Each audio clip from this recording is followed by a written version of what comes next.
Pengamat politik Rocky Gerung menyoroti cara penyelesaian pemerintah terhadap konflik di Pulau Rempang. Menurut Rocky Gerung, dengan adanya konflik Rempang ini justru akan membuat para investor ragu untuk masuk ke Indonesia.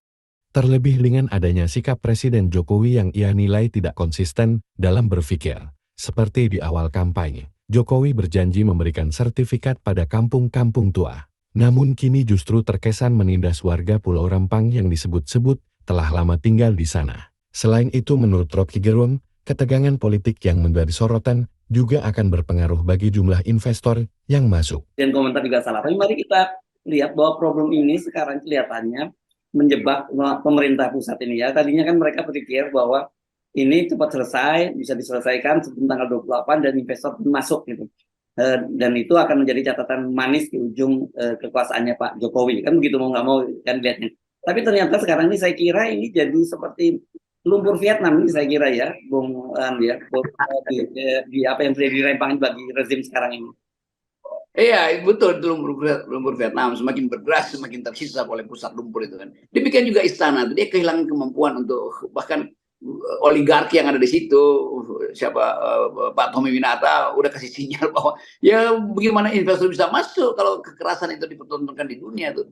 Kalau konflik agraria tidak bisa diselesaikan melalui cara-cara yang non kekerasan kan.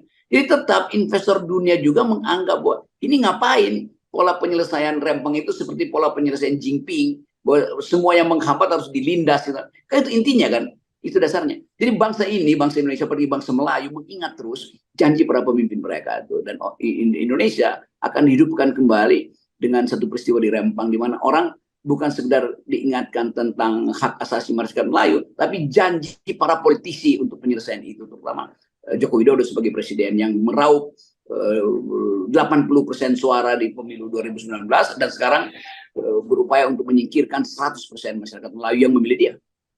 Ya. Ini memang viral lagi ya. Ada dua video setidaknya. Satu video janji Pilpres dia pada tahun 2019 yang akan memberikan sertifikat kepada para kepada warga kampung tua itu dalam waktu 3 bulan. Dan kedua juga ada dalam sebuah rapat kabinet dia menyatakan bahwa kalau ada investor yang kemudian dia katakan dia berbenturan dengan kepentingan dari para penghuni kampung-kampung tua itu ya investornya yang harus mengalah, dan itu kalau tidak ya akan dicabut izinnya. Kira-kira begitulah Pak Jokowi menyampaikannya. Jadi coba kita lihat di kepala Pak Jokowi itu apa sebetulnya yang disebut sebagai investasi? Apa sebetulnya yang disebut hak rakyat? Kalau definisi dia tentang investor dan rakyat itu berubah-ubah.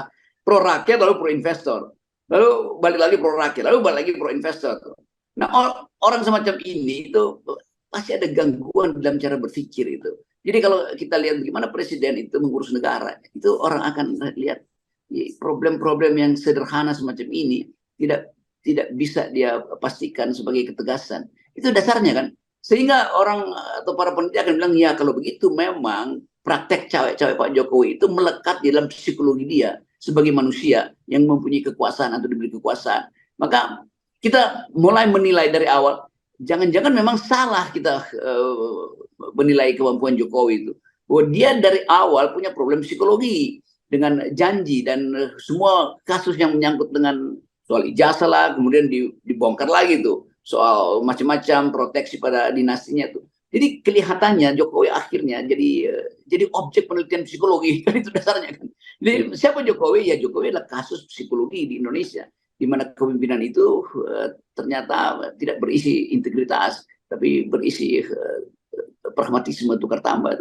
Nah ini intinya kalau kita lihat misalnya para investor, mereka yang jujur akan lihat susah kita berinvestasi di Indonesia karena presidennya sendiri tidak pernah konsisten di dalam cara dia berpikir. Itu dasarnya. Yang kedua, susah kita masuk ke Indonesia karena ketegangan politik bisa membatalkan jumlah investasi yang masuk.